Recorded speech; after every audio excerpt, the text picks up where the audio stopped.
আসসালামু আলাইকুম, আমি আব্দুর রহিম রুবেল। আজকে আমরা নদী নৌকার ম্যাথগুলো করার জন্য যেসব বেসিকগুলো লাগবে সেগুলো সম্পর্কে জানব।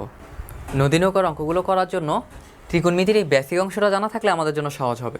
তাই শুরুতে আমরা ত্রিকোণমিতির এই বেসিক অংশটা সম্পর্কে জানব। এখন আমরা এদেরকে পরিবর্তন করা শিখব। এদেরকে পরিবর্তন করার জন্য এই নিয়মগুলো আমরা ব্যবহার করব। প্রথম নিয়মে বলা হয়েছে 90 ডিগ্রি এর বিজোড় গুণিতক হলে চেঞ্জ। কিভাবে চেঞ্জ করব?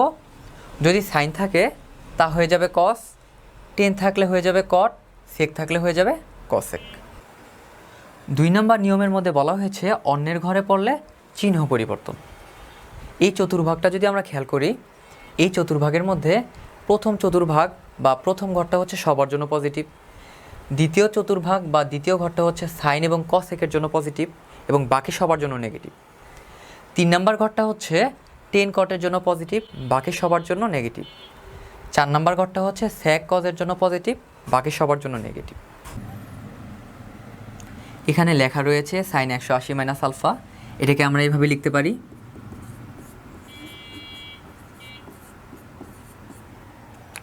এখন এখানে 90 এর জোড় গুণিতক। প্রথম নিয়মে বলা ছিল 90 ডিগ্রি এর বিজোড় গুণিতক হলে চেঞ্জ, অর্থাৎ সাইনটা হয়ে যাবে কস। কিন্তু এটা যেহেতু 90 এর জোড় গুণিতক, তাহলে সাইনের কোনো পরিবর্তন হবে না, সাইন সাইনই থাকবে। এবং পাশে থাকা কোণটা এখানে বসে পড়বে। তাহলে প্রথম নিয়ম ব্যবহার করা শেষ। এবার আসবো আমরা দ্বিতীয় নিয়মে। 2 নম্বর নিয়মের মধ্যে বলা হয়েছে অন্যের ঘরে পড়লে চিহ্ন পরিবর্তন। আচ্ছা, প্রশ্নটার দিকে যদি আমরা খেয়াল করি, প্রথমে সে 180 ডিগ্রি ঘর যাবে, তার মানে এতটুকু ঘর সে যাবে। যাওয়ার পর সে আবার কিছুটা পিছনের দিকে যাবে, কতটুকু? Minus alpha. তাইলে আমরা ধরলাম সে হচ্ছে এখানে আসলো। তাহলে এই ঘরটা কার? এই ঘরটা হচ্ছে সাইনের নিজের। এই ঘরটা হচ্ছে সাইন এবং কসেকের জন্য পজিটিভ। তাহলে এখানে সামনে প্লাস চিহ্নই থাকবে, এখানে আমাদের চিহ্নটা পরিবর্তন করতে হবে না। এবার আমরা এটাকে পরিবর্তন করব। এখানে লেখা রয়েছে কস 180 মাইনাস আলফা। এটাকে আমরা এইভাবে লিখতে পারি, কস 2 × 90 মাইনাস আলফা। এখানে 90 ডিগ্রি এর জোড় গুণিতক। প্রথম নিয়মের মধ্যে বলা হয়েছে 90 ডিগ্রি এর বিজোড় গুণিতক হলে চেঞ্জ, অর্থাৎ সাইন থাকলে হয়ে যাবে কস, কস থাকলে হয়ে যাবে সাইন। কিন্তু এখানে যেহেতু 90 ডিগ্রি এর জোড় গুণিতক, তাহলে কস কসই থাকবে, কসের কোনো চেঞ্জ হবে না। তাহলে আমরা লিখব কস এবং পাশে থাকা কোণটাকে এখানে লিখব। 2 নম্বর নিয়মের মধ্যে বলা হয়েছে অন্যের ঘরে পড়লে চিহ্ন পরিবর্তন। এবার আমরা দেখব সে কার ঘরে পড়ছে। প্রথমে সে 180 ডিগ্রি যাবে, তারপর তার কাছ থেকে আলফা পরিমাণ বিয়োগ করতে হবে। ধরলাম আলফা পরিমাণ বিয়োগ করার পর সে এখানে আসে। আর দ্বিতীয় চতুর্ভাগটা হচ্ছে সাইন এবং কসেকের জন্য পজিটিভ, বাকি সবার জন্য নেগেটিভ। তাহলে এটা যেহেতু কসের ঘর না, তাই কসের আগে আমরা একটা নেগেটিভ চিহ্ন দিব। এখানে আমরা আরও কিছু বেসিক তোমাদেরকে মনে করিয়ে দিচ্ছি। একটা সরলরেখার উপরে 180 ডিগ্রি কোণ তৈরি হয়। এই কোণের পরিমাণটা যদি আলফা হয়, তাহলে এই কোণের মানটা হবে 180 মাইনাস আলফা। ভেক্টর বিভাজনের নিয়মটা আমি আরও একবার মনে করিয়ে দিচ্ছি। এখানে বি ভেক্টরটা অনুভূমিক অংশের সাথে আলফা কোণ তৈরি করছে। এখন বি ভেক্টরটাকে ভেঙে আমি দুইটা উপাংশ তৈরি করছি, একটা হচ্ছে অনুভূমিক উপাংশ আর একটা উলম্ব উপাংশ। অনুভূমিক উপাংশটা হবে বি কস আলফা, অর্থাৎ যার সাথে কোণ তৈরি করে তার সাথে কস আলফা। আর উলম্ব উপাংশটা হবে বি সাইন আলফা। ঠিক একইভাবে এই ভেক্টরটাকে আমরা দুইটা উপাংশে ভাগ করতে পারি, একটা উলম্ব উপাংশ আর একটা অনুভূমিক উপাংশ। অনুভূমিক উপাংশটা হবে বি কজ আলফা আর উলম্ব উপাংশটা হবে বি সাইন আলফা। অর্থাৎ যত ডিগ্রি কোণ তৈরি করবে এই কোণটায় পাশে বসবে। নদী নৌকার অঙ্কে এই তথ্যগুলো দেয়া থাকতে পারে। স্রোতের বেগকে আমরা ইউ ধরব, সাঁতারুর বেগ দেয়া থাকলে তাকে আমরা বি ধরব, নদীর প্রস্থ দেওয়া থাকলে তাকে আমরা ডি ধরব। প্রথমে আমরা ন্যূনতম দূরত্বে নদী পারাপার বা লম্বালম্বি বা প্রস্থ বরাবর কীভাবে নদী পার হতে হয় তার সম্পর্কে জানব। এইদিকে নদীর স্রোত কাজ করছে, তুমি সোজাসুজিভাবে বা লম্বালম্বিভাবে নদী পার হতে চাও। এখন তুমি যদি সোজাসুজি রওনা দাও তাহলে স্রোত তোমাকে ধাক্কা মেরে তোমার দিক পরিবর্তন করে দিবে, তাহলে তুমি কখনোই ওপারের বিপরীত বিন্দু দিকে পৌঁছাতে পারবে না। এখন তুমি যদি এই বরাবর রওনা দাও তাহলেও স্রোত তোমাকে ধাক্কা মারবে, ফলে তুমি নদীর বিপরীত বিন্দু দিকে পৌঁছাতে পারবে না। তাহলে তোমাকে নদীর বিপরীত বিন্দুতে গিয়ে পৌঁছাতে হলে বা সোজাসুজি নদী পার হতে হলে স্রোতের বিপরীত দিকে রওনা দিতে হবে। স্রোতের বিপরীত দিকে যদি তুমি রওনা দাও তাহলে স্রোত তোমাকে ধাক্কা মারলেও একটা সম্ভাবনা থাকে যে তুমি হচ্ছে নদীর বিপরীত বিন্দুতে গিয়ে পৌঁছাবে। তাহলে স্রোতের বিপরীতে আমাদের রওনা দিতে হবে যদি আমরা ওপারের ঠিক বিপরীত বিন্দুতে গিয়ে পৌঁছাতে চাই বা ন্যূনতম দূরত্বে নদী পার হতে চাই। মনে করি সোজাসুজি নদী পার হওয়ার জন্য তুমি আলফা কোণে রওনা দিয়েছ, তাহলে এই কোণটা যদি আলফা হয় এই কোণটা হবে 180 মাইনাস আলফা। এই দিক বরাবর স্রোত কাজ করছে, স্রোতের বেগকে আমরা ইউ ধরব। এখন স্রোতের বেগের সাথে আমরা আলফা কোণ তৈরি করে রওনা দিব।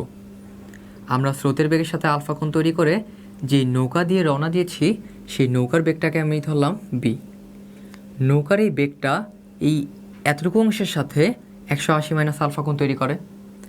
নৌকার এই বেগটাকে আমরা দুইটা উপাংশে ভাগ করতে পারি, একটা আনুভূমিক আরেকটা হচ্ছে উল্লম্ব।